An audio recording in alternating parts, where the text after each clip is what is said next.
जय हिंद साथियों, आपका बहुत बहुत स्वागत है एसएससी 77 के यूट्यूब चैनल पर। साथियों, हम आपके बीच में लेकर आ चुके हैं छत्तीसगढ़ पुलिस कांस्टेबल क्लासेस। इसमें आप देखेंगे जनरल नॉलेज, सामान्य अध्ययन, सामान्य ज्ञान के महत्वपूर्ण प्रश्न जो आपकी परीक्षा में प्रायः पूछे जाते हैं। तो मोस्ट इंपॉर्टेंट सेशन होगा। अपने दोस्तों में एक बार शेयर कीजिए। और छत्तीसगढ़ के सभी जिलों के लिए जो कांस्टेबल की भर्ती निकली है, आप सीजी व्यापम, सीजी पीएससी या कि जो कांस्टेबल की जितने भी हमारे अभ्यर्थी हैं हमारे छत्तीसगढ़ के सभी जिलों में, आप सभी अपनी तैयारी को बिल्कुल प्रारंभ कीजिए। और अब की बार आपको आपकी परीक्षा में इस पुलिस रिक्रूटमेंट में सफलता प्राप्त करनी है। तो तिरंगा सीरीज 1 है, आपको इस पूरी सीरीज को देखना है। साथियों, फ्री ऑफ कास्ट होगी। छत्तीसगढ़ का ऐसा पहला चैनल है जो आपको बिल्कुल फ्री ऑफ कॉस्ट ये सारी जानकारी और ये महत्वपूर्ण प्रश्न जो आपकी परीक्षा में आने वाले हैं प्रोवाइड करा रहा है। पहले प्रश्न से शुरुआत करें। कुरोशियो जलधारा किस प्रकार की जलधारा है? ऐसे महत्वपूर्ण प्रश्न समाहित किए गए हैं जो आपके पेपर में आने वाले हैं। साथियों, इसे गर्म जलधारा कहते हैं, ठंडी जलधारा कहते हैं, गर्म एवं ठंडी दोनों जलधारा कहते हैं, इनमें से कोई नहीं। तो साथियों, जो कुरोशियो जलधारा है ये एक्चुअली में एक गर्म जलधारा है जो जापान और ताइवान के मध्य में जो बहती है। आप जानते हैं कि ताइवान ये चाइना का ही एक पार्ट हुआ करता था जो 1948-49 से ही ये अलग स्थिति में रह रहा है। आगे बढ़ेंगे। अगला प्रश्न मोस्ट इंपॉर्टेंट होगा।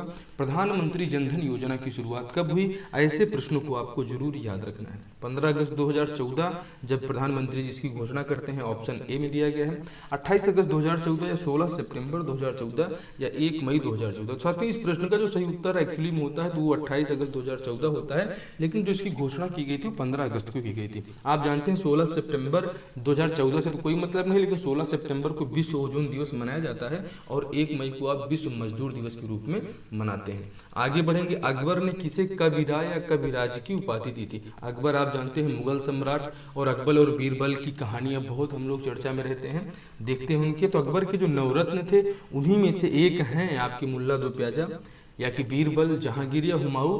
किसे इन्होंने जो है कविराज की उपाधि दी थी? साथियों, आप जानते हैं कि बीरबल वो व्यक्ति हैं जिन्हें कविराज की उपाधि अकबर के द्वारा दिया गया था। और ये अकबर पुत्र किसके हैं? तो हुमायूं के पुत्र हो जाते हैं। और ये इनकी माता का नाम हमीदा बानो बेगम था। आजाद हिंद फौज का गठन किसने किया था? आप जानते हैं साल 1920 में असहयोग आंदोलन हो रहा था। ऑप्शन ए में दिया गया है। ऑप्शन बी में दिया गया 1930 जब गोलमेज सम्मेलन चल रहे थे, राउंड टेबल कॉन्फ्रेंस, उसी समय सबने योग्य आंदोलन गांधी जी द्वारा छेड़ दिया गया था। साल 1940 वो समय है जब पाकिस्तान की मांग की जाती है और रहमत अली जैसे लोग पाकिस्तान शब्द का निर्माण करते हैं। साल 1942 आप ऑप्शन डी में देखते हैं जब भारत छोड़ो आंदोलन की विधिवत शुरुआत हो चुकी होती है और इसी समय आजाद हिंद फौज का गठन किया जाता है। ये इस प्रश्न का सही उत्तर हो जाता है। और साथ ही ये जानना है कि भारत छोड़ो आंदोलन कब शुरू हुआ था? तो साल 1942 में शुरू हुआ था। सभी प्रश्न मोस्ट इंपॉर्टेंट है और इस प्रश्न तो आपके बिल्कुल ये वाला प्रश्न आपके रुआ अंग अंग को भड़का देगा कि मेरे शरीर पर पड़ी एक एक चोट ब्रिटिश साम्राज्य के कफन की कील साबित होगी। आखिर में कफन में कील कैसी? तो ये कफन में कील इनकी बिल्कुल साबित हुई कि लाला लाजपत राय, आप जानते हैं कि लाठियों से जब ये आंदोलन कर रहे थे तो आंदोलन को हटाने के लिए पुलिस ने अपनी बर्बरता की और उसी में लाला लाजपत राय जी ने कहा था कि मेरे शरीर पर पड़ी एक एक चोट ब्रिटिश साम्राज्य के लिए एक कील साबित होगी। ऑप्शन ए आपका सही है। बाल गंगाधर तिलक के बारे में जानते हैं, गणेश उत्सव आदि को जो है सभी के लिए व्यवहारिक बनाने वाले बाल गंगाधर तिलक जी हैं। महात्मा गांधी जी ने कहा था करो या मरो, और मोतीलाल नेहरू वही हैं जो एक बहुत बड़े वकील और भारत के पहले प्रधानमंत्री पंडित जवाहरलाल नेहरू के पिता हैं जिनका घर प्रयागराज में पड़ता है। आगे बढ़ेंगे। महात्मा गांधी को सर्वप्रथम राष्ट्रपिता किसने कहा था? तो साथियों, विंस्टन चर्चिल का नाम आप सुनते हैं, इन्होंने भी कुछ कहा था। अधनंगा फकीर महात्मा गांधी जी को कहा था। सुभाष चंद्र बोस, जवाहरलाल नेहरू या मोहम्मद अली जिन्ना? आप जानते हैं मोहम्मद अली जिन्ना को कायदे आजम कहा जाता है। और जवाहरलाल नेहरू जो है आप जानते हैं इनके बारे में सबसे ज्यादा पूछा जाता है कि जो प्रस्ताव संविधान सभा में पेश किया था, किसने उद्देश्य प्रस्ताव पेश किया? तो जवाहरलाल नेहरू ने पेश किया था। और महात्मा गांधी को राष्ट्रपिता कहने वाले हो जाते हैं हमारे सुभाष चंद्र बोस। ऑप्शन बी में दिया गया है जब उन्होंने रेडियो से संबोधन करते हुए जापान से कहा था कि अब आप हमारे देश को बचाइए। और भारत छोड़ो आंदोलन में तभी महात्मा गांधी जी ने करो या मरो का नारा दिया था। आगे बढ़ेंगे। अगला प्रश्न, सुल्तान बनने के समय इल्तुतमिश कहाँ का गवर्नर था? आप जानते हैं कि इल्तुतमिश की वो पुत्री जो भारत की पहली शासकिया कही जाती है, जिसे हम रजिया बेगम के नाम से जानते हैं। कि इल्तुतमिश जब कुतुबुद्दीन ऐबक के बाद ये शासक बनते हैं तो उस समय ये बदायूं के गवर्नर हुआ करते थे, और साथ ही साथ ये हमारे कुतुबुद्दीन ऐबक का दामाद भी था, और दामाद होने के साथ साथ इसको अंतिम में कुतुबुद्दीन ऐबक ने शासक भी बना दिया था इल्तुतमिश को, जिस समय ये बदायूं का गवर्नर हुआ करता था। आगे बढ़ेंगे, कड़ा मानिकपुर का संबंध भी इन्हीं से है। कड़ा मानिकपुर का संबंध आप देखते हैं जलालुद्दीन फिरोज और अलाउद्दीन खिलजी से है। जब जलालुद्दीन फिरोज खिलजी जो है कहीं से विजय करके वापस आ रहे होते हैं तो कड़ा मानिकपुर प्रतापगढ़ उत्तर प्रदेश में पड़ता है। वहीं पर अलाउद्दीन खिलजी अपने चाचा की हत्या करके गंगा नदी में और खुद सम्राट बन बैठता है। साथियों, भारत और पाकिस्तान के मध्य स्थित सीमा रेखा का नाम क्या है? आपके सामने 3 सीमा रेखाएं दी गई हैं, डूरंड रेखा, मैकमोहन रेखा, रेड क्लिफ। ये तीनों रेखा भारत के बॉर्डर से ही संबंधित हैं, लेकिन भारत पाकिस्तान की बात किया जाए तो रेड क्लिफ हो जाता है। लेकिन मैकमोहन चाइना के साथ, इसे कभी नहीं भूलिएगा, शी जिनपिंग वहाँ के राष्ट्रपति हैं। और डूरंड रेखा आप जानते हैं भारत और अफगानिस्तान में है, जिसे कि आप मात्र 103 किलोमीटर की बाउंड्री अफगानिस्तान से लगती है, जो पीओके में है, पाक ऑक्युपाइड कश्मीर में, और वहाँ पे तालिबानियों का शासन बंदूक के दम पर चल रहा है। हाल ही में G20 में सम्मिलित नए संगठन का नाम क्या है? साथियों, क्या यूरोपीय यूनियन G20 में शामिल हुआ है? आप जानते हैं G20 की अध्यक्षता 2023 में भारत ने की है, जिसमें इसका लोगो आपसे पूछा जा सकता है, one world one nation one future. और इसी में अभी एक नया देश, नया पूरा संघ शामिल हुआ है, अफ्रीका संघ, जिसमें लगभग 55 देशों ये पूरा संघ ही G20 में सम्मिलित हो चुका है। आगे बढ़ेंगे, इस प्रश्न का सही उत्तर ऑप्शन बी हो जाता है। अगला प्रश्न देखिएगा, सही सुमेलित नहीं है या है, इस पे आपको बहुत ध्यान देना है। क्या एस्कॉर्बिक अम्ल विटामिन सी का रासायनिक नाम है? सही सुमेलित नहीं है, प्रश्न पढ़ के आगे बढ़िएगा। सीसा स्टोरेज बैटरियों में प्रयुक्त धातु है, मतलब सीसा वो है जो स्टोरेज बैटरियों में प्रयुक्त होने वाली धातु है। आर्गन जो होती है विद्युत बल्ब में भरी जाने वाली गैस है। और लिथियम क्या सबसे भारी धातु है? तो इसमें से सही सुमेलित कौन सा नहीं है, ये आपको बताना है। तो साथियों, आप जानते हैं कि एस्कॉर्बिक अम्ल जो होता है विटामिन सी का रासायनिक नाम होता है। बैटरियों में प्रयुक्त धातु जो होती है वो सीसा होती है, और विद्युत बल्ब में जो भरी जाती है वो आर्गन गैस होती है। लिथियम सबसे हल्की धातु होती है, ना कि सबसे भारी। तो ऑप्शन डी आपका सही सुमेलित नहीं है, ये बिल्कुल सही हो जाता है। लिथियम सबसे भारी धातु नहीं होती, ये सबसे हल्की धातु होती है। जनरल नॉलेज की टॉप क्लास है साथियों, चैनल पे नए हैं तो आप जबरदस्त तरीके से अपने दोस्तों में शेयर कीजिए। और अगले प्रश्न का उत्तर बताइए, जो मोस्ट इंपॉर्टेंट है। इस प्रश्न का उत्तर आपको बिल्कुल याद ही होना चाहिए कि पुरी के जगन्नाथ मंदिर का निर्माण किसने कराया था? अभी CGPSC में प्रश्न पूछा गया था, जगन्नाथ मंदिर में जो मूर्ति है भगवान कृष्ण की, ये लकड़ी की है कि धातु की? तो वहाँ पे लकड़ी की मूर्ति होती है। और पुरी के जगन्नाथ मंदिर का जो निर्माण कराया था अनंत बर्मन चोड़गंग, ऑप्शन सी आपका बिल्कुल सही हो जाता है। साथियों, राजा राम यहाँ पर लिखा हुआ है। राजा राम वो व्यक्ति है जो अकबर की कब्र को खोद के, क्योंकि वो जानता था कि हिंदू माता से पैदा हुआ है, इसीलिए अकबर की कब्र को खोद के उसकी हड्डियों का जो है इसने जलाया था, उसका विसर्जन किया था गंगा में।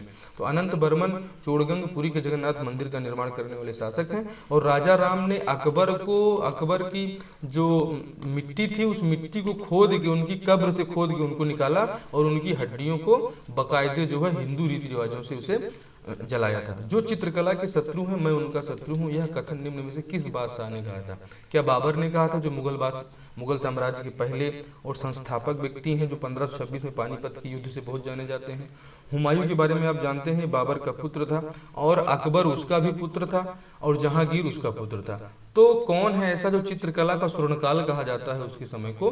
तो जहांगीर हो जाते हैं। ऑप्शन डी आपका बिल्कुल यहाँ पर सही हो जाएगा कि जहांगीर के काल को ही चित्रकला का स्वर्णकाल कहा जाता है। और जहांगीर कहता था कि जो चित्रकला के शत्रु हैं मैं उनका शत्रु, मतलब चित्रकला का प्रेम इनके शब्दों से कितना यहाँ पर दिख रहा है। बौद्ध धर्म के माध्यमिक संप्रदाय का प्रतिपादन किसने किया था? क्या कपिल मुनि ने किया था, जिन्होंने सांख्य दर्शन का प्रतिपादन किया? महात्मा बुद्ध आप जानते हैं पूरा बौद्ध धर्म चलाए, और वैदिक धर्म से नाराज होकर, ये ठाकुर व्यक्ति हैं, राजपूत व्यक्ति हैं, और जो ब्राह्मणों के कार्यों से असंतुष्ट होकर इन्होंने एक नया संप्रदाय धर्म ही चलाया। नागार्जुन वो व्यक्ति हैं जिन्होंने शून्यवाद या माध्यमिक संप्रदाय का प्रतिपादन किया। कणाद मुनि को आप जानते हैं जिन्होंने वैशेषिक दर्शन दिया है। इस प्रश्न का जो सही उत्तर हो जाएगा नागार्जुन, इस प्रश्न का सही उत्तर हो जाएगा। आगे बढ़ेंगे, अगला प्रश्न बहुत इंपॉर्टेंट है कि आजाद हिंद फौज का गठन कब किया गया? क्या साल 1920 में किया गया, जब हमारा असहयोग आंदोलन हो रहा था? 1930 में सबने आंदोलन, या 1940 या 1942? तो इस प्रश्न का सही उत्तर हो जाता है 1942, जब भारत छोड़ो आंदोलन हो रहा था। ये प्रश्न रिपीट हुआ है साथियों। प्रारूप समिति के अध्यक्ष कौन थे? KM मुंशी, DP खेतान, भीमराव अंबेडकर या BL मित्र? तो इसमें चारों ऑप्शन जो आपको दिए गए, चारों ऑप्शन ही प्रारूप समिति के सदस्यों और अध्यक्षों के हैं। तो इसके अध्यक्ष जो हो जाते हैं भीमराव अम्बेडकर हो जाते हैं, के.एम. मुंशी, डी.पी. खेतान और बी.एल. मित्र। ऑप्शन बी में जो डी.पी. खेतान है ये बी.एल. मित्र की मृत्यु के बाद इनको शामिल किया गया था, तो इस चीज को भी आपको ध्यान में रखना है। और K M. Munshi, D P. Khaitan, Bhimrao Ambedkar, B L. Mitra ये सभी प्रारूप समिति में शामिल थे, जिसका गठन साल 1947 में किया गया है। भारतीय संविधान सभा का प्रथम अधिवेशन कब प्रारंभ हुआ था? 8 दिसंबर 1946, 9 दिसंबर 1946, 10 दिसंबर या 11 दिसंबर? तो ये तो सभी बच्चा जानता है कि 9 दिसंबर 1946 को संविधान सभा का गठन किया गया था। आगे बढ़ेंगे साथियों, भारतीय संविधान का प्रथम प्रारूप किसने तैयार किया? डॉक्टर सच्चिदानंद सिन्हा ने, बी.आर. अम्बेडकर ने, बी.एन. राव ने या पंडित जवाहरलाल नेहरू ने? तो संविधान का जो प्रारूप तैयार किया था, प्रथम प्रारूप, वो बी.एन. राव ने तैयार किया था। ऑप्शन सी आपका पूरी तरह से यहाँ पर सही हो जाएगा। सही सुमेलित नहीं है, आपको ये ध्यान देना है। फायदोमीटर से क्या कुएं की गहराई का मापन किया जाता है? मोटरसाइकिल का आविष्कार जी डेमलर ने किया था। अमीटर से विद्युत धारा का मापन किया जाता है। और टेलीविजन का आविष्कार जेल बेयर्ड ने किया था। इसको ध्यान से पढ़ना है और सही सुमेलित नहीं है ये बताना है, मतलब गलत कौन सा है इसमें ये आपको बताना है। तो आप जानते हैं कि फायदोमीटर से समुद्र की गहराई नापते हैं और कुएं की गहराई तो डंडा भी आप ले लो और उससे नाप सकते हो। आगे बढ़ेंगे, लेकिन ये भी याद रखना है कि मोटरसाइकिल जी डेमलर और अमीटर विद्युत धारा, अमीटर से विद्युत धारा का मापन किया जाता है। टेलीविजन का आविष्कार जेल बेयर्ड ने किया था। पंचायत के चुनाव में महिलाओं और अनुसूचित जनजाति तथा ओबीसी को किस अनुच्छेद के तहत आरक्षण की व्यवस्था की गई थी हमारे संविधान में? आपके पास ऑप्शन है अनुच्छेद 243A, 243B, 243C एवं 243D। तो डी आपको जहां दिख जाए सीधे आपको लगाना है कि आरक्षण की बात करता है संविधान का अनुच्छेद 243, जिसका संबंध पंचायतों से है। पहली बार पंचायती राज व्यवस्था भारत के किस राज्य में लागू की गई थी? क्या छत्तीसगढ़ है, मध्य प्रदेश, राजस्थान या आंध्र प्रदेश? तो आप जानते हैं कि पंडित जवाहरलाल नेहरू के नेतृत्व में राजस्थान में पहली बार नागौर में जो है पंचायती राज व्यवस्था लागू की गई थी। और आंध्र प्रदेश वो दूसरा राज्य था जहां पर पंचायती राज व्यवस्था लागू की गई है। आगे देखेंगे अगला प्रश्न, धर्मट का युद्ध अप्रैल 1658 में निम्न में से किनके मध्य हुआ था? औरंगजेब और शाहजहां के बीच में, औरंगजेब व दारा सिकोह के मध्य में, औरंगजेब व मलिक काफूर के बीच में या औरंगजेब व शिवाजी के बीच में? तो साथियों जो धर्मट का युद्ध था ये इनका भाइयों का युद्ध था, पारिवारिक युद्ध था। और ये पारिवारिक युद्ध इनके सगे भाई औरंगजेब और दारा सिकोह के मध्य हुआ था, अपनी अपनी सत्ता और ज्यादा से ज्यादा शासन प्राप्त करने की लालच में। राष्ट्रीय एकता के महत्व को देखते हुए बाल गंगाधर तिलक ने निम्न में से किन उत्सवों की शुरुआत की थी? गरबा की, शिवाजी उत्सव, गणेश उत्सव, बी एवं सी दोनों? तो राष्ट्रीय एकता के महत्व को देखते हुए बाल गंगाधर तिलक ने शिवाजी उत्सव और गणेश उत्सव को लोगों में बहुत कॉमन बनाया और जगह जगह इसको मनाने की शुरुआत बाल गंगाधर तिलक ने किया था। साल 1897 में प्लेग बीमारी से निपटने में फिरंगी सरकार की आलोचना करने के कारण निम्न में से किसे अंग्रेजों ने भारतीय अशांति का जनक कहा था? महात्मा गांधी, बाल गंगाधर तिलक, सर सैयद अहमद खान या सुभाष चंद्र बोस? तो साथियों इसमें बाल गंगाधर तिलक को भारतीय अशांति का जनक कहा था, क्योंकि सही बात अगर आप कहेंगे तो जो गलत कर रहा है उसे तो बेकार लगेगा ही, है कि नहीं? तो बाल गंगाधर तिलक ने इनकी आलोचना की, ये प्लेग बीमारी का अच्छे से इलाज नहीं कर पा रहे थे। और ये जिस समय की बात है तो इसमें इतिहास से बहुत सारी जानकारियां जुड़ी है, उसमें हम नहीं जाना चाहेंगे, सीधे आगे बढ़ते हैं। बाल गंगाधर तिलक इस प्रश्न का सही उत्तर हो जाता है। निम्न में से कौन सी कृति या रचना बाल गंगाधर तिलक द्वारा मांडले जेल में किया गया था? ये प्लेग बीमारी के कारण जो है इसी के बाद इनको 6 साल की जेल हो गई थी, तो ये जेल में थे, मांडले जेल में। ये भी प्रश्न पूछा जाता है किस जेल में बंद किया गया था। ये चारों किताबें इन्हीं की हैं, गीता रहस्य, Arctic home in the Vedas, the Hindu philosophy of life, वैदिक क्रोनोलॉजी एंड वेदांग ज्योतिष। मतलब कितने तेज आदमी थे। गीता रहस्य इन्होंने जेल में रहते हुए लिखा था, जिसपे इन्होंने ये जो है गीता पर जो है इन्होंने एक टीका लिखा था, उसी को गीता रहस्य के नाम से जाना जाता है। आगे बढ़ेंगे साथियों, अगला प्रश्न मोस्ट इंपोर्टेंट है कि 1 ग्राम वसा के उपचयन पर कितने कैलोरी ऊर्जा उत्पन्न होती है? बहुत ही छोटा प्रश्न है, लेकिन आपको इसका उत्तर देना है कि जब 1 ग्राम वसा आपके शरीर में उपचयन होता है तो इससे जो कैलोरी बनती है 9 कैलोरी आपकी बॉडी में 1 ग्राम वसा से बन जाती है। आगे बढ़ेंगे, निम्न में से कौन सा या कौन सी युग्म सही सुमेलित नहीं है? लुधियाना पंजाब ऊनी वस्त्रों के लिए प्रसिद्ध है, रिवड़ा पश्चिम बंगाल जूट वस्त्र उद्योग के लिए प्रसिद्ध है, सुवाल कूची असम ये रेशमी वस्त्रों के लिए प्रसिद्ध है, या कि सभी युग्म सत्य हैं? तो साथियों इसमें सभी युग्म सत्य हो जाते हैं। सुवाल कूची असम में पड़ता है, यहाँ रेशम का बहुत अच्छा उत्पादन होता है। और रिवड़ा जो है पश्चिम बंगाल में पड़ता है, यहाँ जूट वस्त्र के लिए अंग्रेजों के समय से ही बहुत ज्यादा प्रसिद्ध रहा है। लुधियाना आप जानते हैं ऊनी वस्त्रों के लिए प्रसिद्ध है, इसीलिए सभी युग में यहाँ पर सही हो जाते हैं। अगला प्रश्न देखिए, भारतीय उपमहाद्वीप की पहली नगरीय सभ्यता जिसे आप हड़प्पा सभ्यता कहते हैं, हड़प्पा सभ्यता की खोज राय बहादुर दयाराम साहनी ने कब की थी? तो इसमें साल 1905 में जब बंगाल विभाजन हुआ था, क्या तब किया था? 1907 में आप जानते हैं कांग्रेस दो भागों में बढ़ गई थी, नरम दल और गरम दल, और इसी समय स्वदेशी आंदोलन भी चल रहा था, क्या तब हड़प्पा सभ्यता की खोज की गई थी? या साल 1920 में जब असहयोग आंदोलन चल रहा था, या कि साल 1921 में? तो बच्चा बच्चा जानता है कि हड़प्पा सभ्यता की खोज दयाराम साहनी ने साल 1921 में की थी।